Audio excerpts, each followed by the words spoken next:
Well, hello. We're here today with Tanya, and Tanya's been our ministry contact here in Ukraine.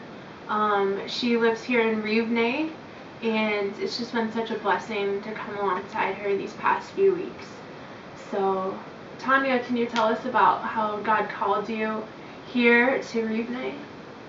Well, it's a long story, but the short version involves short-term missions and how God really used short-term missions to ignite a passion in me for missions in general, and ignite a passion in me for the Ukrainian people and for Ukraine. And it's amazing because I even tried to go to a couple of different countries, and God just didn't let that happen. And through every trip, every summer, God spoke more and more to me about what He wanted me to do in relation to serving here in Ukraine. And so it was a process of about 6 years until I was finally here as a long-term missionary. And I've been here for the past 3.5 years, and I'll be here another year.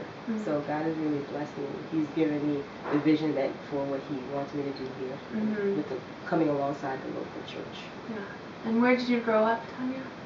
Well, I was born in Jamaica, West Indies, but I spent most of my childhood in New York City. Awesome. And you've been here for 3 years now, so you have a good sense of the Ukrainian people.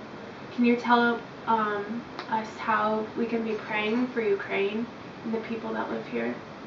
I think the main prayer request is for God to really open up the hearts of Ukrainians and reveal to them their need for a Savior, and the fact that what Jesus Christ did on the cross for them is enough for their salvation. The reason I say that is because most Ukrainians would consider themselves Christians already. They're Orthodox, some of them go to church twice a year, some of them go to church every Sunday, but they don't believe, most of them, that what Christ did on the cross was enough. They believe that you still have to do a lot of good works, and that those good works, when added up together, is what brings about salvation. So that Jesus would really reveal Himself to them and reveal the fact that His death on the cross, His burial, His resurrection is enough for their salvation. Wow, that's really good. And is there anything that's among the Soviet influence that we can be praying for because of that? I know that Ukraine's had its independence for about 20 years, but anything in that regard? Yeah, there's a lot of leftover oppression, and you can see it in even the churches, the evangelical churches today, where people, if they're afraid to lift their hands, you can still feel some of the heaviness, because when the Soviet Union was in existence, churches were not allowed to be in existence.